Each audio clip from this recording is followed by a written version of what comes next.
Retail and hospitality is changing, with often complex and fragmented systems combined with large volumes of customer data for businesses to make sense of. It's critical to work with the right partners in order to guarantee success. At Tratec Consulting, we help retail and hospitality businesses transform their technology, removing overly bloated processes and creating unified and efficient systems of working throughout. So don't just take our word for it. See for yourself. Tratec Consulting, the leaders in technology transformation across retail and hospitality.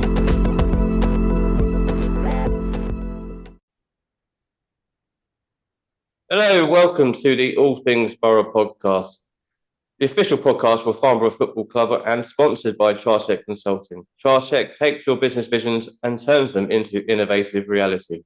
Good evening, everybody watching us on YouTube. I'm Alan, as you all know, and I'm joined by Simon, as per normal. Good evening, Simon, from a new location this week. Yeah, new location this week. Yeah, I think you need to say your name again, Alan. His name is, because when you said your name, you had your hand over your mouth, and it sounded like, ooh. Good night, Alan. Yes, well, yeah. You'll know who I am. Yeah, change your name. Yeah, I'm different location. I'm in Chelmsford today. This week, in fact, doing a trial down here. Lucky me. So unfortunately, I've only just realised that Cheltenham are at home tonight. Otherwise, I would have cancelled this and gone there. But Chelmsford, not Cheltenham. Yeah, that's the one.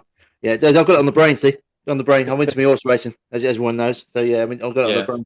Yeah, there we are. So I might not see much racing, but there we are. That's life. How is Chelmsford? Yes, we all know you're upset. Anyway, yeah. Well, I might have a result tomorrow, because I think I'm only sitting in the morning. I think so. I might be able to watch the first day, which would be good. It's always the best day for me at Cheltenham. But yes, work is busy. New trial starting, so happy days. What about you? All good with you? Yeah, usual. Yeah, it's all good. Yeah. As you say to everybody, you make tanks for a living, and not the military type. Shooting clothes.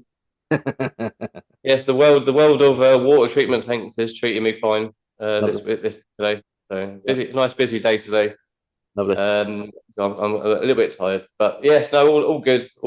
I'm a bit upset that the weather's gone away though. There's a nice sunny weekend. So it's been a bit drizzly today.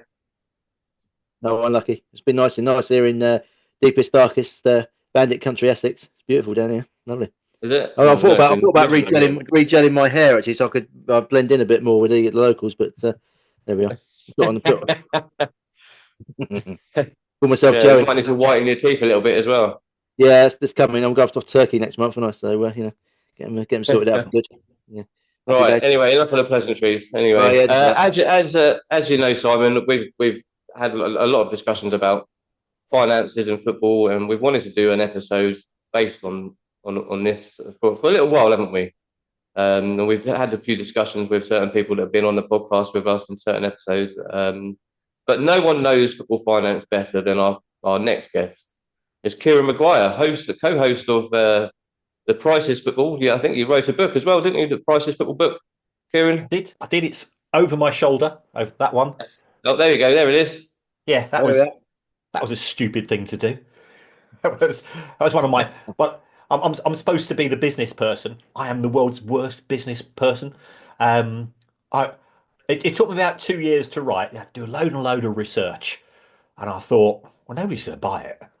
So why am I doing this? I teach football finance. So I thought, oh, yeah, my students might buy it, and I teach about 150, 200 kids.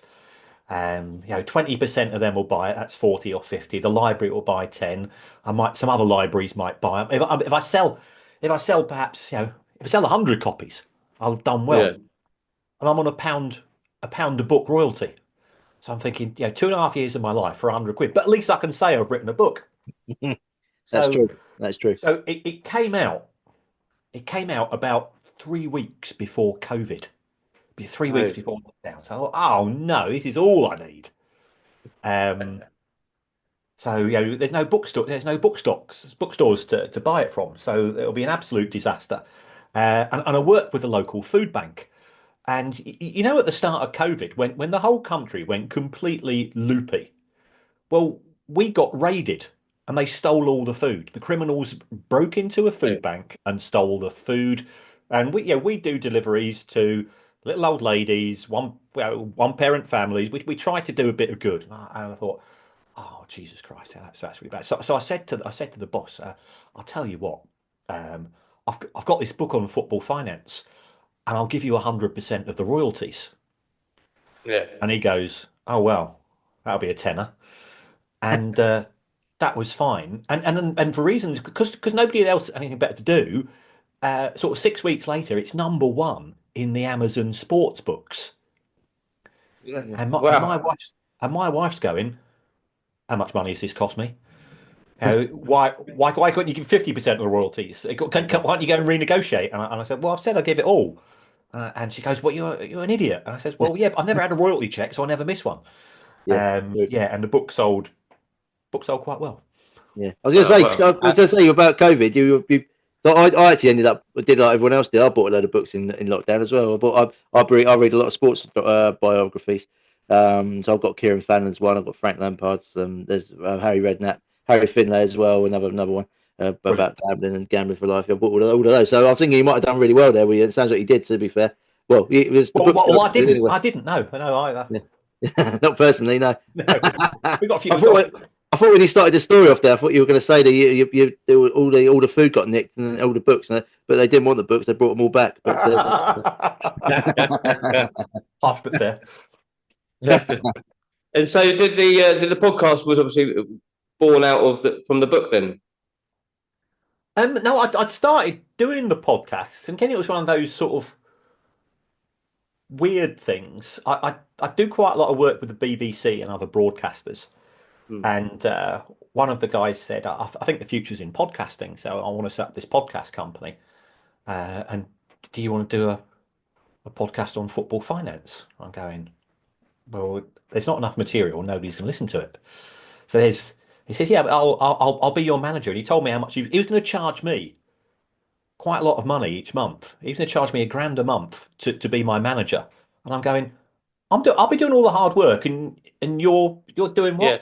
So I said, this is a really daft idea. And I was going through a midlife crisis at the time. So I was living in Manchester, and I decided I was going to relocate back close to Brighton because my wife was giving me GBH of a year old. I've had a season ticket for years. So I follow them home and away. She said, I never see you at weekends. I said, well, come down to Brighton. We'll move down there and I'll carry on working up north.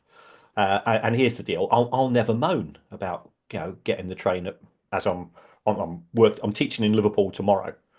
So we're recording this at 7:30 at night. So I'm on the first train out of Sussex.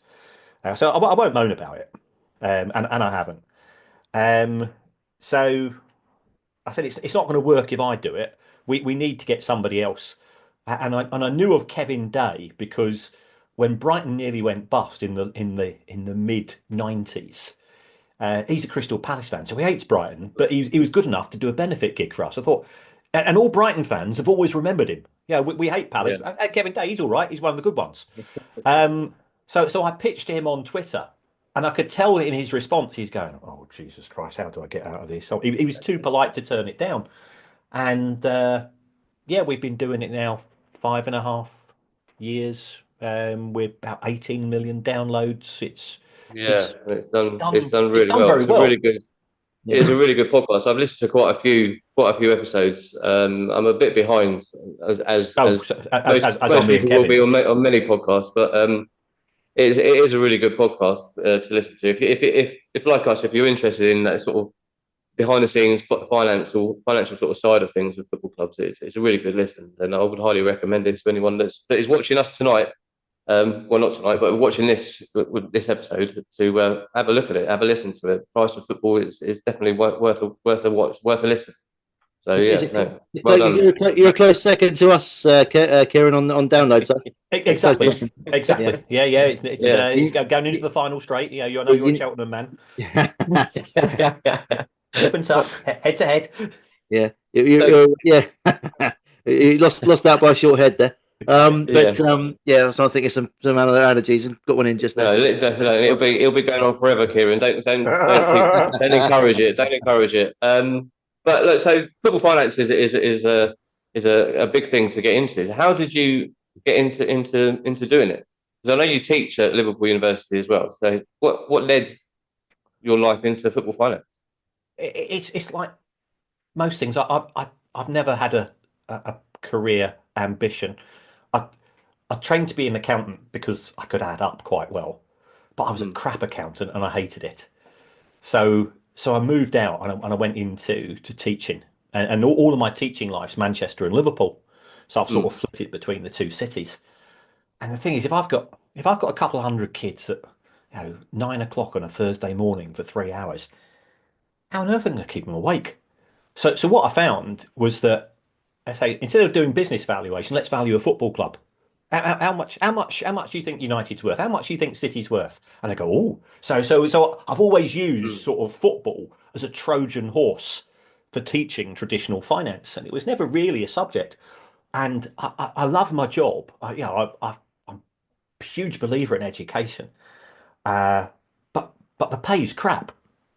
So what I do, I moonlight, and I moonlight at Canary Wharf and Wall Street, and I teach bankers how to do exactly the same stuff as I'm teaching the kids at uni.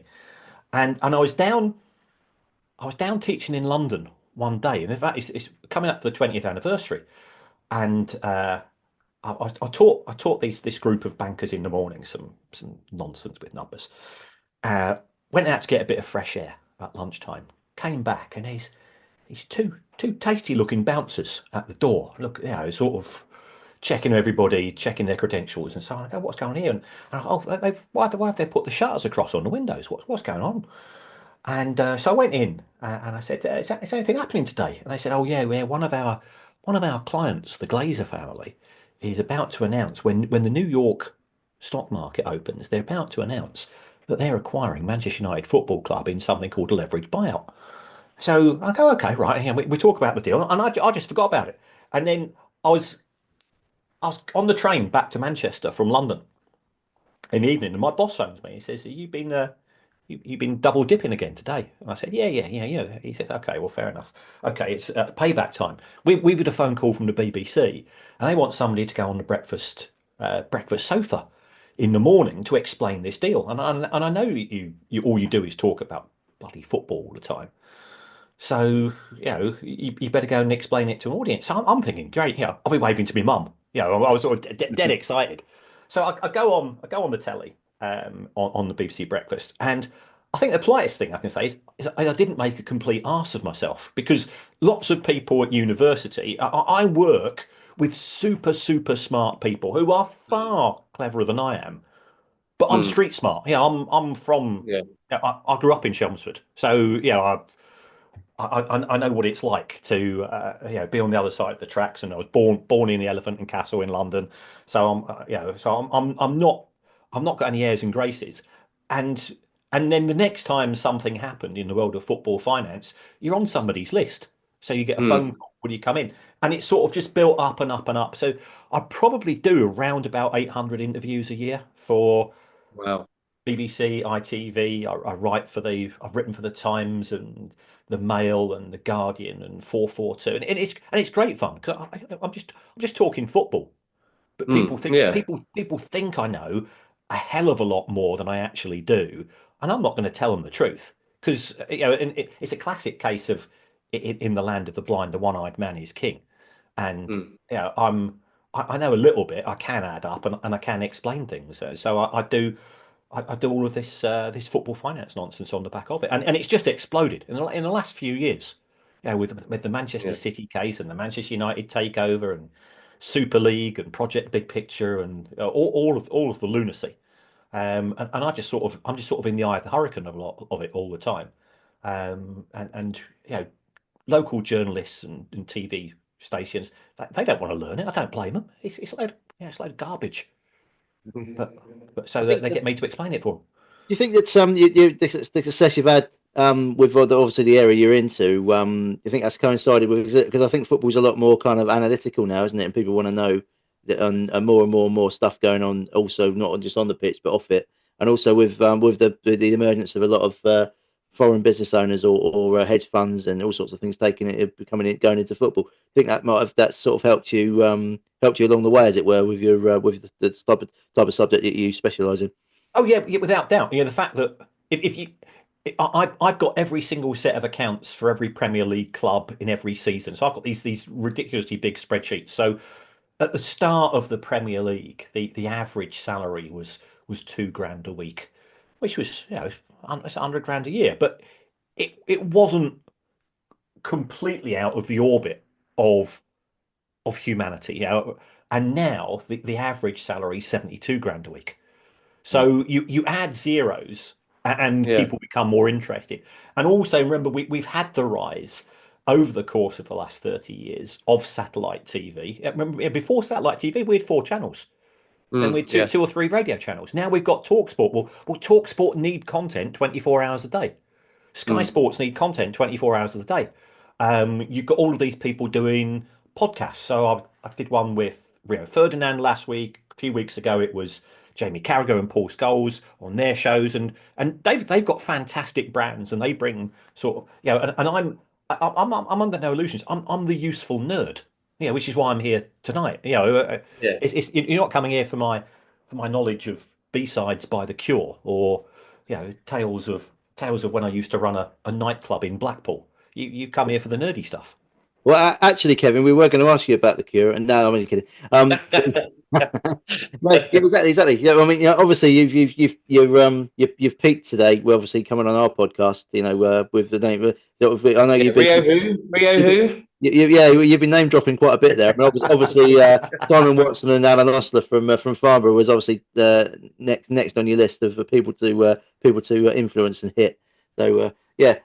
You mentioned obviously about your spreadsheets and things. I mean, have you got anything in particular that you've had recently you might be able to share with us about finances of sort of well-known football clubs? Like your Man Uniteds and your Man Cities and your Newcastles of the world. I would mention Tottenham, but they're not very big, so we wouldn't care about them. But they're all losing money as a rule. Newcastle have had to sell players to avoid points deductions. I've just been reading Jim Ratcliffe, who's trying to justify sacking tea ladies in Manchester, ignoring the fact that he spent £4 million hiring and then firing Dan Ashworth, £21 million extending the contract of Ten Hag and then sacking him. £34 million was spent by the Glazers on trying to find somebody to buy their shares to make them billionaires. And he said, you see all those sack tea ladies. So 400 people lost it. I've lived in Manchester most of my life. 400 people in Manchester losing their jobs, and he's going, it was a really tough. No, it wasn't. It wasn't a tough decision at all. It was an easy decision for him because he's a billionaire, and therefore he doesn't give a toss. So I get quite stroppy when things like that happen. Ultimately, those redundancies that he has made make very little difference to what's going on financially there anyway. Yeah. The reason why they've got the problems, they sign crap players. Yeah, and pay them too much. And he says, some of the players that were here before I arrived, they were the bad signings, and they're the ones being paid too much. I'm going, you spent 250 million quid on players, and you signed Dan Ashworth. So don't pass on the buck. So I do get quite stroppy, and I do get lawsuits, and I do get stroppy RC emails and WhatsApp messages from club press officers, and that makes me think I'm probably doing something right. Yeah, exactly. Exactly. If I was a footballer, I'd be Robbie Savage or Craig Bellamy. Just not that good. If you're not rocking the boat, then you're doing something wrong, really. Exactly. I've had this conversation with Alan. I keep telling him we need to be more controversial, and so what if we get a lawsuit? Don't worry about it. You know what I mean? And I'm glad you said that, Kieran, because now that's giving me my opportunity. You know what I mean? He's too nice. Alan's too nice. I'm always portrayed as the bad guy, the one who wants to stir the pot. But now I've got some ammunition. So cheers, Kieran. Appreciate that. Welcome. We might have a lawsuit on our hands. What we might ask you later in the show, so we'll be a bit careful. Yeah, what we mentioned. While we're on the subject of Premier League clubs, obviously there's the whole thing hanging over with Man City. I think there's a decision that's going to be made pretty soon, isn't there? For those that are sort of not that unaware, but that aren't really sure of what's going on. might be a bit too technical for them to understand. Can you sort of basically explain what's happened, what's going on, and what is potentially coming? Yeah, okay. I mean, they've got 130 charges against them, so I'm going to narrow it down. There's actually three. When you take a look at the detail, the first accusation, and this could apply to Farnborough or any other football club, is that they've taken money from the owner and they've pretended that it's sponsorship income. And the reason why that's an issue is that in the Premier League, money from the owner, that's fine, but it doesn't count towards financial fair play, whereas sponsorship income is. So therefore, they've artificially inflated the money coming into the club. The second thing they've been accused of, again, this happens at National League level, because I know some National League players and some National League owners, and they'll tell me what's happening off book. It doesn't happen at Farnborough, of course. Yeah, we're all a fine, upstanding club. We're all above board. All above board. You read that script we gave you before you came on air. Yeah, I've got it word for word, boys, word for word. Is that you've got members of staff who are being paid off book. So in the case, I know some lads that play non-league, and they will also get a job working for the owner's company, and they'll be picking up a few £100 from that and a few £100 from the club, and everybody's happy. And harmonious, especially if they drop down a division or two, because the last thing you want to do is to upset the rest of the dressing room. If you've got somebody coming in on £1,200 a week, and everybody else is on 700, then it happens. So the accusation that's made against Manchester City is broadly the same, except again it's done for financial fair play rules. So what somebody has claimed is that Roberto Mancini was on £2 million a year at Manchester City, which doesn't actually sound that much. That was his basic. I mean, he did get bonuses for winning the Premier League and so on, and he was also being paid £2 million a year for doing 4 days coaching in Abu Dhabi. Now, I don't know about you guys, but if somebody offered me 2 million for 4 days teaching or 4 days whatever we're doing, where's my passport? I'll be straight onto EasyJet and see if they're going there, and I'll be popping over. So he's done nothing. He's stuck it on his tax return. He's done absolutely nothing wrong. But there's a case of saying, should have that gone through the books of Manchester City? And the third thing they've been accused of is not cooperating with the Premier League. And what City have said is, well, hold on, you've only got this information through hacking our emails. Why should we cooperate with you if you've been hacking our emails? So that's what they've been accused of. If they are found guilty, and it's a huge if, then it's fraud. That's what they all have done. Then it's fraud. Then the book gets thrown at them. Board of directors has to resign. If you take a look at the judgment for Everton and Forest, both of those commission reports said these were minor offences. These, they spent a bit too much on transfers. They budgeted to finish higher in the table, and they didn't. They were a bit crap that season, so we're going to give them a small points deduction. Manchester City are being accused of fraud over a 9-year period, so it's got to be a massive points deduction.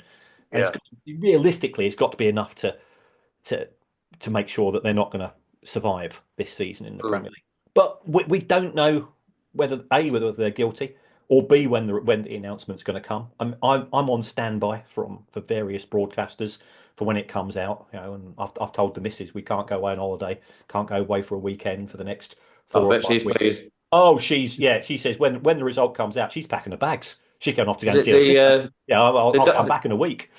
I think it's the Duchess you call her, is it? You affectionately call her the Baroness. Yeah, well, that's because Baroness. That's it. Yeah. Well, when I left uni, I ended up running a sex shop in Brighton, which wasn't really what I intended to go to university to learn the skills for. But I couldn't tell me mum about that, so I got a job as an accountant. I took a 50% pay cut, and I am a really boring bloke. So I've never drunk coffee, I've never drunk alcohol, I've never boiled egg. I'm one of those sort of really nerdy weirdos that you have to put up with at times. At clubs, as you probably know from your own experiences. So I joined this cricket club, and this cricket club was it's a good working men's club in Manchester, and there's me who's the weirdo, and they tolerated me, A, because I was quite a decent bowler, I was quite swift back in my other years. Secondly, because on away trips I drive the minibus because I don't drink, which went down well. Yeah. And we went on cricket tour to Amsterdam, as Oh, you wow. do. And I started I started doing wholesale deals, shall we say? I was saying, well, why are you buying that? Well, yeah, let's pool our money together. And I looked after everybody's money and started negotiating wholesale. And then when they found out that I used to run the sex shop, because they didn't know what to call me, I didn't have a nickname. I was the only person in the dressing room without a nickname. They said, well, you're doing wholesale. So they started calling me the Baron, as in drugs Baron and porn Baron. I'm glad you said that, Kieran. I didn't know where it was going for a minute there, but I'm glad you said that. I'm just happy we can continue the conversation. You're offering me the rosary beads to go and say how. That's where the Baroness comes from. Then. And yeah, so when they met my missus, she became the Baroness, and she still thinks it because they think that she's posh. I'm going, you're not posh. You're from Scotland, you know. So I don't have a heart to tell her. Yeah, my girlfriend is quite sort of posh, and I did one of those things. I bought her a ladyship for her birthday last year, so now she's Lady Angela that she can use whenever she wants. Fantastic. But so like in your expert opinion, what do you see happening to Man City? What do you think? What do you professionally think will happen? Did you say it's 115 charges, but it's actually three main charges? Three. Yeah, those are the three things that they've taken place in every year over so by the time you multiply them all through. They seem very, very confident of success, and it's cost them 50 to 60 million pounds in legal fees, and it's cost the Premier League 50 to 60 million pounds in legal fees to have a go at them. The Premier League's taken a couple of huge defeats recently. It got turned over by Leicester when Leicester managed to prove that they played 38 games in the Premier League, and at the end of the season they weren't part of the Premier League, so they couldn't have a points deduction. And then when they went down to the EFL says, "Oh, we're going to give you a points deduction." They said, "No, look at the small print. We weren't part of the EFL either." Yeah, they got an absolutely brilliant lawyer. So, but the fact that we've not heard anything, and it's what 4 months now. It's December, so we have 4 months since the hearing stopped, which was the third week in December. Suggests to me that you've got 3 people on the commission. It's going to be very technical, and it's either going to be a huge victory for Manchester City, in which case I don't. Whilst it's not down to it, I can't see how Richard Masters can survive. Or it's going to be a huge defeat for Manchester City, 60 to 100 point deduction. Whole board of directors have to resign because they've been part of a fraudulent company. So it will be seismic. And then I've spoken to some clubs in the Premier League, and they say we just don't give a toss. We were not behind it. We didn't want it to happen, this accusation, because we knew how it's costing us money. If the Premier League lose and they've got their own 60 million pound legal fees, and City go and say, well, you've got to go and pay our legal fees now, that works out as what, 7 million pounds per club. And if you're Bournemouth, if you're Palace, if you're Brighton, if you're Wolves, City aren't on your radar anywhere. So it's very much certain other big clubs who want to spear City because, again, they don't actually care about whether it's fraudulent or not. They want City to be not competing for one of the 4 Champions League places. So it all comes down to that. It's all come down to politics. And it's when it happens, it's going to be a busy few days. Yeah, I can imagine. Absolutely. It's like you say, it's a lot of money, and it's taken a hell of a long time to get to where it's got to now, and we still haven't got really any clue as how it's going to go either, which is odd. Moving away from the Premier League,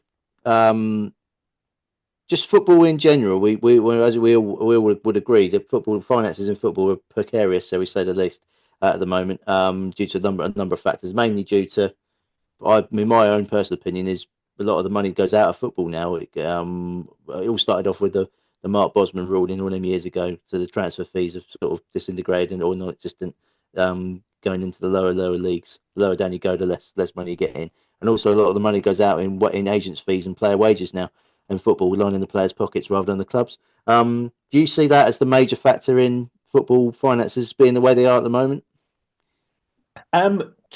to a certain extent, I think the other thing which has happened in football is that the Premier League has become so successful that it's become a rich person's plaything. And if you look at every single club in the Premier League, I think with the one exception I would say of Brentford, every single one is owned by a billionaire or a multi-billionaire. Mm.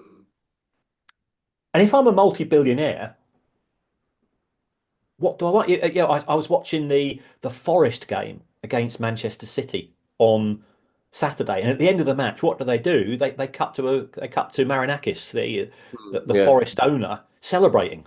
Well, I could be a billionaire and nobody's heard about me. So how do I get people to know who I am? I buy a football club, I get it to the Premier League, I beat Manchester City, I get to the quarterfinals of the FA Cup, potentially I'm in the Champions League. And can you see what we now have is that football has become a trophy asset for rich people. So the fact that the clubs are losing money isn't actually that much of it's certainly not a problem in the Premier League because there's always somebody else to come and buy one. Whereas in rugby, you look at what's happened at rugby union. We've lost Wasps, we've lost Worcester Warriors, we've lost where was it? Bradford, not Bradford, London Irish. London Irish. So we've lost clubs because the find a bigger fool theory doesn't operate in rugby to the same extent as it does as in football. You drop down to the Championship, the average losses in the Championship, £376,000 a week, and you say, yeah, if I am in the Premier League and I am losing a load of money, I'm a billionaire, so I can afford it. It cost Roman Abramovich 900 grand a week for 19 years. But he got to look enigmatic. He got a free car park pass at Stamford Bridge, and he got to see them win the Premier League. What was it, 5 occasions? He got to see them win the Champions League twice. If I've got limitless amounts of money, it's just fun money for them. Yeah. And he saw Chelsea beat Liverpool and played Real Madrid and all of this. If you drop down to the Championship and you say, yeah, I'm doing it because I want the privilege of Middlesbrough on a Tuesday night. I'm going, the 376 grand a week. That's a lot. That is. So why are they doing it? Well, if you're in the Championship, you get £9 million a year from TV money. If you get to the Premier League, you get 110. So can you see it's casino football, and what you're doing is you're putting in that 10, 15 million pounds a year. That's a bit like having a game of poker. If you're playing Texas Hold'em, that's your entry fee. Yeah. And you're hoping you're going to win the jackpot and get to the Premier League and all of the success that brings, and then potentially you can sell the club and make a load of money and so on. So Premier League and Championship losing huge amounts of money. In League One, it started to go a bit loopy as well. Ipswich got promoted 2 seasons ago. They're in the Premier League now, so they say it was worth it. They lost 18 million quid. Derby County got promoted last season. They lost 14 million quid. Yeah, this is in the 3rd tier of English football. We've just seen Birmingham City buy a player for 15 million notes. And part of me thinks it's crazy, and part of me thinks it's absolutely, can I swear? Yeah. Absolutely fucking brilliant. Now, if I was a Birmingham City fan, I would be, and who's your biggest rivals? Wrexham. Birmingham versus Wrexham. It's a huge match. It's a huge match now. Yeah. And you look to see what's happened at Wrexham. It's fantastic. So, but the clubs are losing money there. League Two is probably the sanest part of football because you've still got the cost control rules in League Two. You can only spend half of what you're bringing through the door on player wages. So that acts as sort of stops them from spending. And also the step up from League Two to League One's not that much. Drop down to National League, no cost control rules. Wrexham lost 5 million quid when they got promoted. I think Chesterfield lost 4 or 5 million in 2023. Stockport lost 4 million when the year that they went up. I was looking at Haringey and Richmond Borough's accounts at the weekend. This is how rock and roll my life is, guys. Haringey and Richmond's accounts. I'm tweeting them. I'm tweeting them at 7 o'clock on a Saturday morning. Sometimes I get alerts when any financial information comes up in a club, and I get a little ping on my phone, and the wife will wake up and it'll be sort of 3 o'clock in the morning. She goes, "What are you looking at on the internet?" And I'll go, "Oh yeah, Haringey and Richmond," and she goes, Why don't you just be like a normal bloke? You know, if you're watching Pornhub, I'd batter you around the head, but at least I know you're a normal bloke. What have I married? Jesus Christ.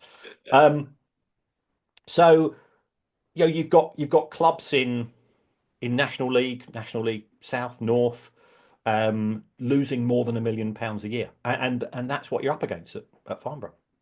Well, I'm just saying about like the football finance and the FFP and all that, and you're saying that it's not really sort of regulated from National League down. Because you first came to our sort of into our no, we first noticed you. Sorry, I think it was a few years ago. Simon tweeted me something or showed me something on Twitter you did for Ebbsfleet, and they lost. There was a year they got promoted from National League South, and they lost like £17 million or something ridiculous like that. And me and Simon were just like, "What the fuck is that all about?" It's National League South. So what is it? Why is there no sort of regulation with finances once you come out of the football league? Because ultimately, each league, each competition is a members club, and members vote. So the reason why in the Premier League you can lose 105 million quid, it's because that's what Premier League clubs voted for. Now in the National League, they voted to have no rules in effect. And that can create some excitement because it does mean that if you're a local lad or lass made good and you got a few million, you can say, right, I'm going to take Stockport County from National League North into League One. I'm going to do it in 5 years, and you can effectively put together the squad. And if you do that, you have a good season in National League North. You get decent crowds. Those crowds follow you into National League. Those crowds will follow you into League Two, into League One, and so on. And it is good in that regard. The problem is if you're a fan-owned club, or if you're a club which has been owned by the same family for a couple of generations, and they say, look, we're not rich, but we're willing to put 50 grand a year in, or 100 grand a year in, or because it's our town and it's part of our identity, our heritage, our history. We see ourselves as a community club, and I think football clubs do amazing things. They do amazing things for blokes my age, because otherwise I've got no purpose in life. I just sit around doing nothing. At least if I go to a football match at the weekend, I'm going to see the same old faces, and we're going to have a chat. And I'm not going to go all liberal on this or anything, but blokes have got problems, and if actually it's when one of you turns around and says, "Yeah, I've started going for a wee 4 times a night." Yeah, but I've not told. Now I can't be asked going to the doctor, and somebody says, "Listen, Dave, you need to go and get it sorted." The chances are it's nothing, but it's because somebody's been looking to see. Prostate cancer is the biggest killer of men these days, and not enough's being done. So it's good. I think in terms of communication, there is still nothing better than your side scoring a goal. I'm a Brighton fan. We scored in the 98th minute on Saturday, and I'm in my 60s. I'm a teetotal accountant by history. I was doing cartwheels. You think of the top 10 moments of your life. How many of those involve you? Yeah, I'm not saying the day you got married, the birth of your kids, and the rest of it's football. I was going to say, for me, those two things are way down the list, Kieran. They're not one or two. I have to say, Chelsea winning the Champions League final in Munich was probably highlight of mine. We drop and put the penalty away, and Wildorf celebrating. That's probably I still remember it now. And then so you're right. I mean, I have to say that as for that penalty in the 90th minute, it was a bit soft, wasn't it? I have to say that one, but I think every club would take it. Oh yeah. I mean, I was amazed. The Fulham manager Marco Silva. It was well, if my player had done it and he hadn't gone down, I'd have been really annoyed with him. So he was. Players are coached how to cheat. Yeah. And I don't think he took a dive. I think he was tapped on the ankle. Yeah. He didn't have his ankle removed, as he. No.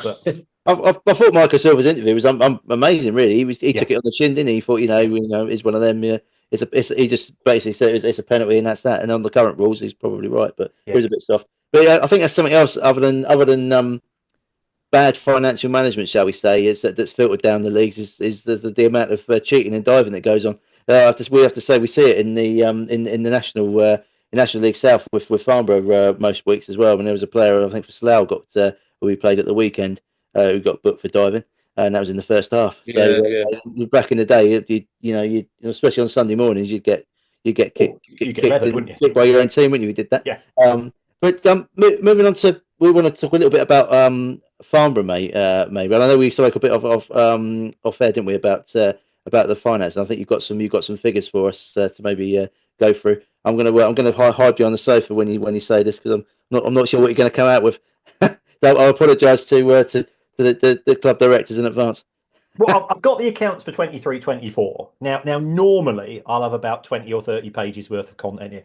They've got half a page, so they put as little information as they legally have to. Absolutely nothing wrong with that, by the way. But what it does show is Farnborough lost £100,000 in season 23-24. I don't know what happened in terms of your season, whether you felt you'd spent too much money. 15 people employed by the club. That's 15 jobs. So that it is providing for local people. If I'm honest, that it looks to me that the club's probably been propped up by loans, because they owe somebody 320 grand, and I suspect most of that is going to be the directors or the owners. If those loans get called in, okay, you've got a problem. But I think in the case of, and I don't know who Robert Prince is. He's the guy that signed off on these. He's Robert Prince is the owner of the club. Without him, I think you got a problem. Looking at this, I get the impression. I presume you rent the ground. Is that right? Yeah, it's not owned by Farnborough. I think it's a rental. I think the council own it. I think possibly. Yeah. So it looks like that. Yeah. It's very similar to clubs in a similar position, that you've got an owner who's effectively acting as the bank of mum and dad, in the sense that Robert Prince is, if I remember when our kid passed her driving test, and I'm going, oh, thank God for that. I'm really pleased for you, mainly because I've been paying for her lessons, of course. I can't believe how much driving lessons cost these days. Mate, yeah, no. In the wrong game. In the wrong game. I know it was 12 quid when I started driving, Kev. I don't know about you. Yeah. It's like £42 now, isn't it, or something? Oh, it's shocking. I think last year we paid, it was £35 a lesson, an hour. Naughty. That was in the Robin Reliant, wasn't it? That one. Cheap. That's with 3 wheels, 4 wheels. It costs you more. Yeah, exactly. Yeah, you got to pay for the extra wheel. Yeah. So kid comes to me and says, yeah, really pleased. Yeah. I want to buy. I want to get a car. I'm going, well, I presume that's why you were doing driving lessons in the first place. Yeah. You weren't doing it because you had nothing to do at Thursday on 11 o'clock each week. And then it's, any chance of lending me 15 grand for a motor? Now, I know that I'll never ask for it back because it's our kids. And they know that they'll never offer to pay me. But in theory, it's a loan, isn't it? Well, it's exactly the same with Robert Prince and Borough FC Limited, as you are officially known. He's put his hand in his pocket. He's formally lent the club money. He ain't going to get it back. If the club's sold, he might get some of it back if you can find another person willing to subsidise the club to that extent. But that's where you are. I think we should say as well, though, that obviously we've spoken to we go to the club quite often, and we've spoken to Rob Prince on numerous occasions, and we probably should say that Rob loves the club from top to bottom, and there's no desire to leave or to jump ship or whatever, anything like that, and therefore he's got no desire to claim whatever money he does put in back, because he does love the club and he loves everybody there, and we are doing well as a club on the pitch, so he's got no reason to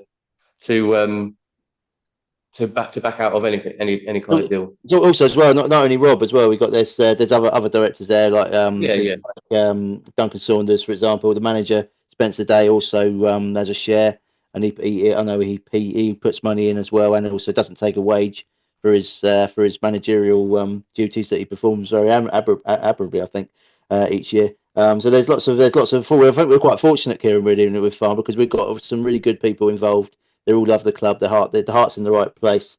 It's not like one of these situations where you think, oh, it's like you said earlier, it's like a plaything, and they could just toy with it for a few years, get bored, and get rid of it. It's not that type of thing. So I think from my own personal feelings, and also what I've seen firsthand, going to Farnborough, mostly all the home games, some of the away games this year with Alan, we've both seen the way the club's run. It's run pretty well. Obviously, we've had some financial problems in the past.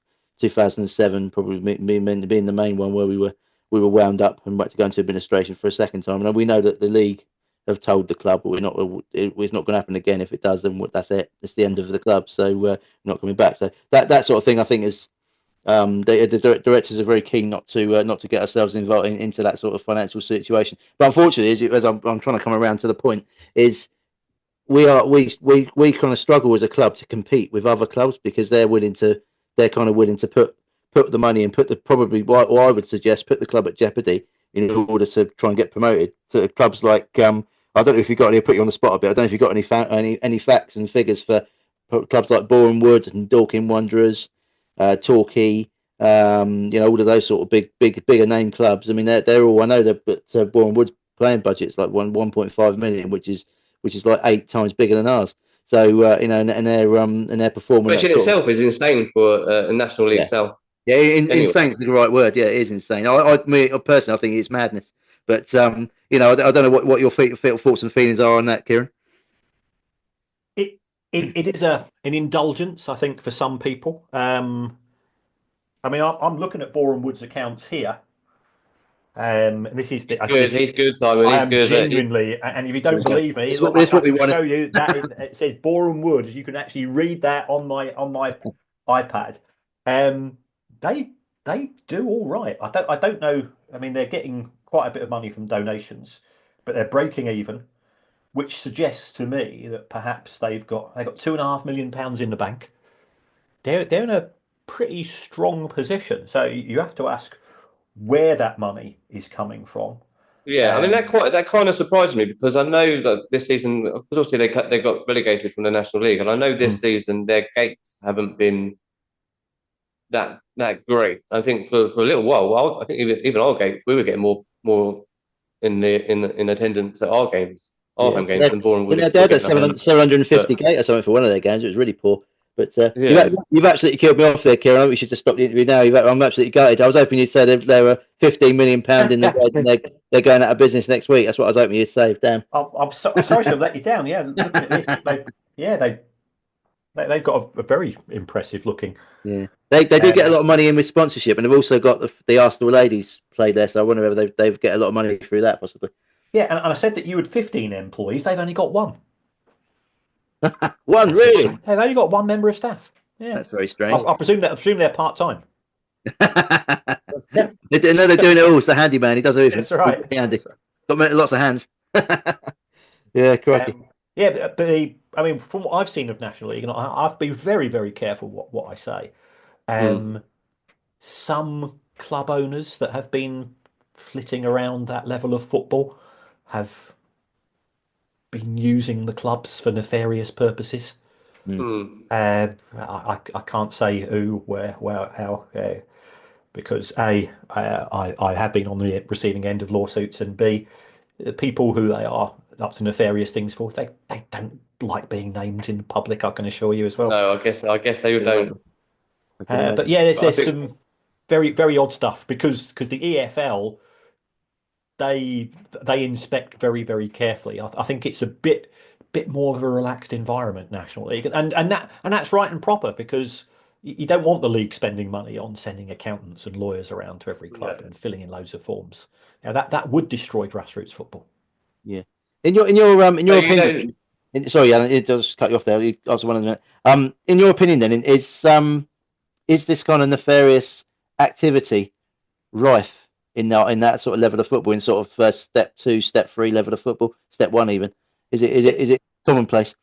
I wouldn't say it's commonplace, but there's I get to hear quite a few stories. I know when there was one club that was being sold. It was the owner had agreed to sell it, and he said to the new owner, "Yeah, I'll formally hand it across to you on the Monday."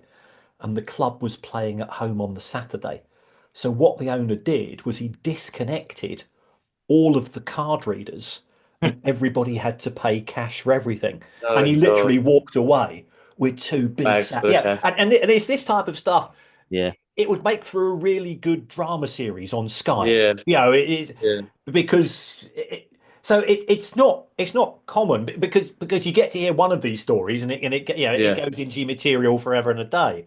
And there's another club who their owner again they played a match on a Saturday and the banks were closed, so the club secretary had stuck the money, had a little safe, and he comes in sort of 45 minutes after the match ended, and he goes, "Yeah, I want all the money from the safe." And she goes, "Well, you can't have it. You know, I'm banking it on Monday morning." He says, "Well, if you don't give it to me, I'll I'll sack you as the club secretary." And fair play to her. She turns around and says, "Ah, well, on your bike, I'm not interested. I've been here for 40 years. I get paid bugger all. So it's hardly I'll be losing anything." And then he throws a tantrum and he's looking a bit agitated. And then he runs from her office, out of her door, runs across the pitch and legs it out the other side of the ground. And she goes, "Well, I've never seen him move so fast." And outside of the director's office is a local drugs dealer who is owed a lot of money.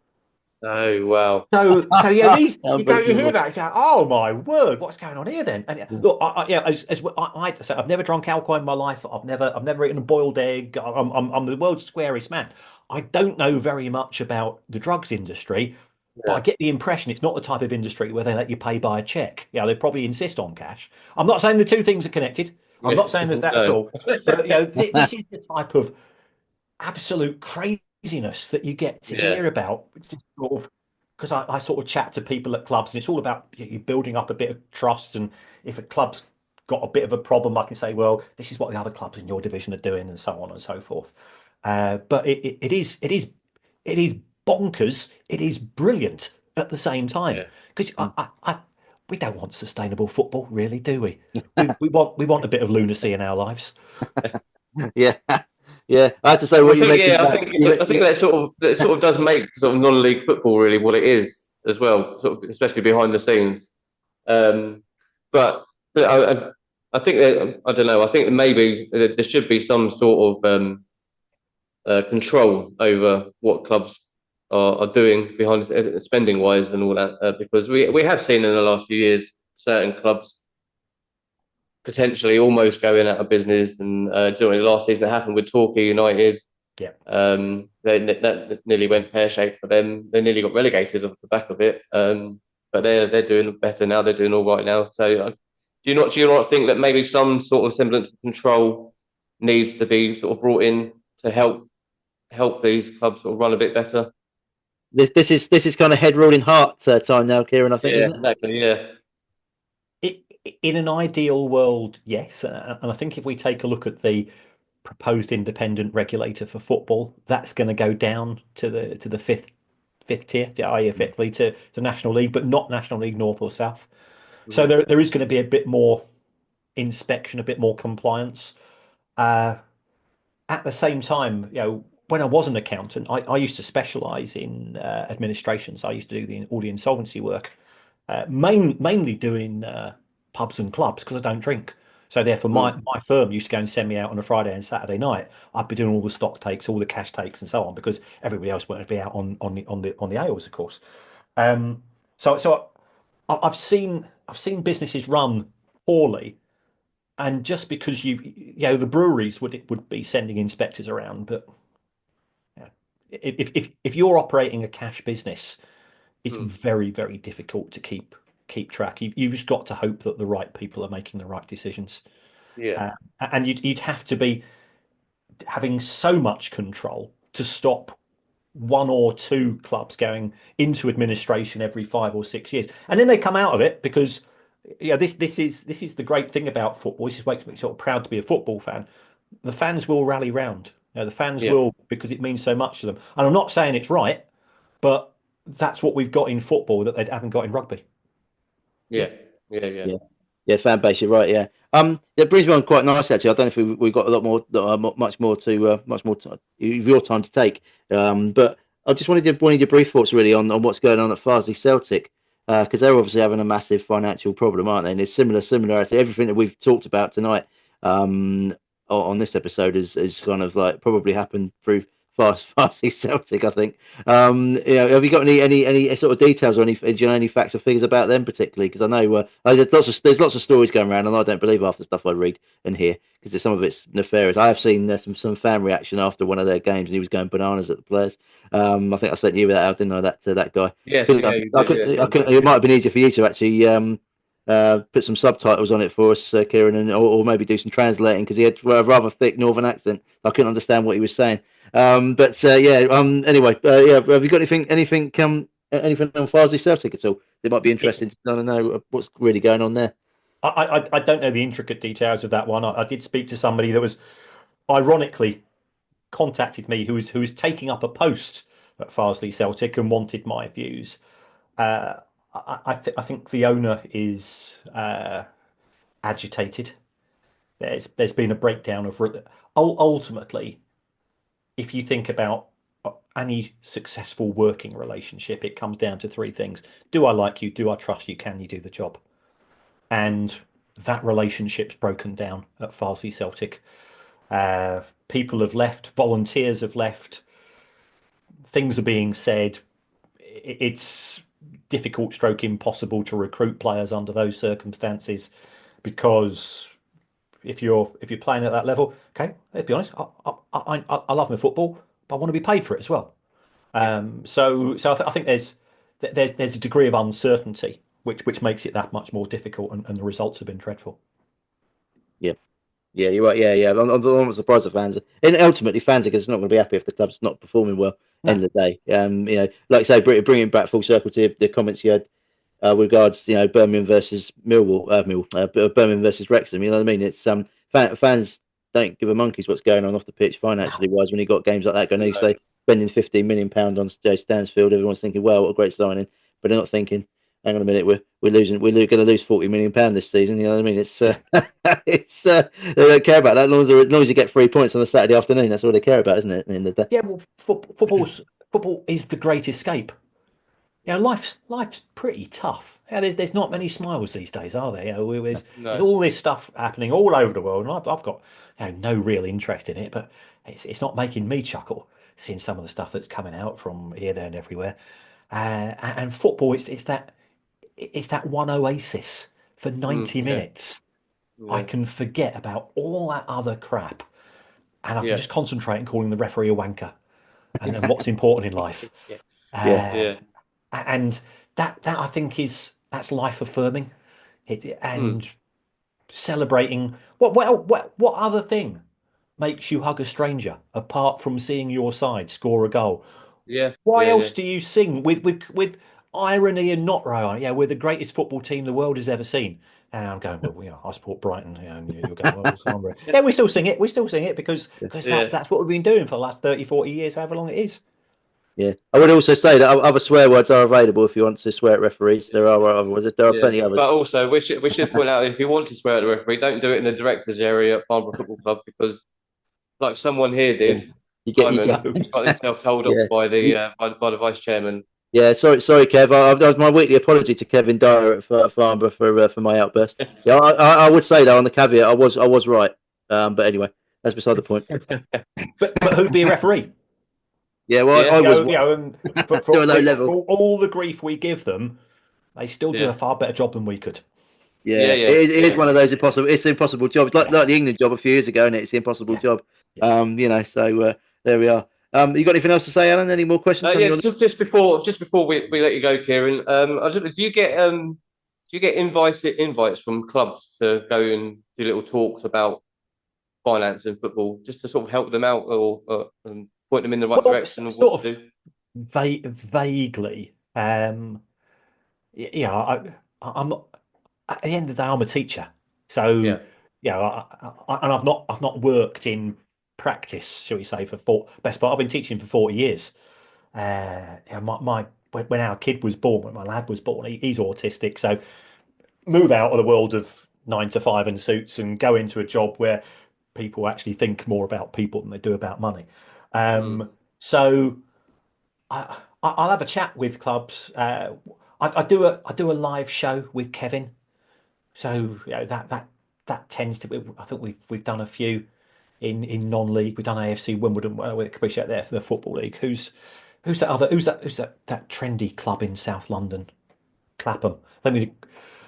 So yeah, we do sort of live shows. I was at a championship club last week, mainly because they phoned up and said, "Can you just explain something to us?" So I occasionally pop up and down, but without wanting to sound too whingy, I work 7 days a week Mm. and trying to find time. You know, how I'm not divorced is one of the one of the major. I used to get away with it uh, when I was younger. I'd renew my season ticket at Brighton, and I'd go and buy my wife a Mulberry handbag on the same. The fucking handbag would cost more than the season ticket. I go, oh look what I've got for you. It's because I love you. And she goes, oh wow, she's absolutely amazing. You're so thoughtful. Oh, by the way, I've renewed my season ticket. I don't care. And then sort of a week later, she goes, I thought you said you weren't renewing this year, and you have. And I go, yeah, but yeah, handbag. Yeah, okay, right. So, um, yeah, I'll have a chat with clubs. I don't drive very much these days. I try to go everywhere by train. I'm too Mm. lazy to drive. So if I can do a show or do a little bit, then yes, is the answer. Oh, perfect. I'm sure whatever you do to when you talk to these clubs, I'm sure you're a massive help to them. So yeah, I'm sure it's much appreciated. Simon, have you got anything else you want to add? No, other than well, I would say to anybody, if you haven't taken anything out of this episode, and with the precarious nature of football finances and all the comings and goings, all the things that go on off the pitch, if anything, Kieran's given you some really good advice there on how to keep your marriage intact. Buy him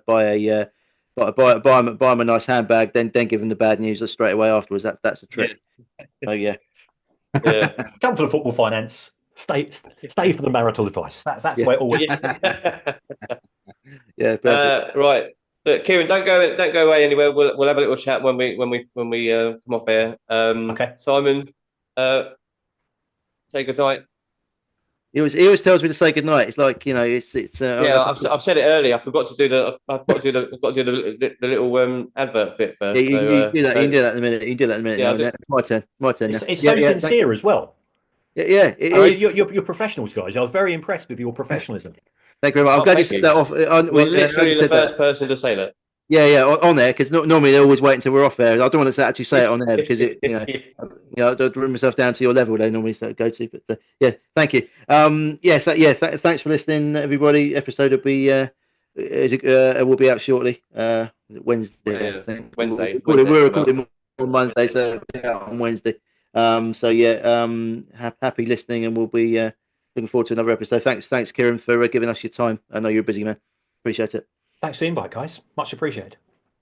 Right, yeah, so like I said, don't go anywhere, Kieran. This leaves me to say that this episode was sponsored by Tratec Consulting, taking your business visions and turning them into innovative reality. For more information, visit tratecconsulting.co.uk. Kieran, again, thanks for it. It's been absolutely brilliant having you on. It's been absolutely amazing. To everybody that's watching on YouTube, thanks for watching. Don't forget to like and subscribe. And don't forget also to tune into the Kieran and Kevin Day's podcast, The Price of Football. And we'll be back with another episode very soon. Good night.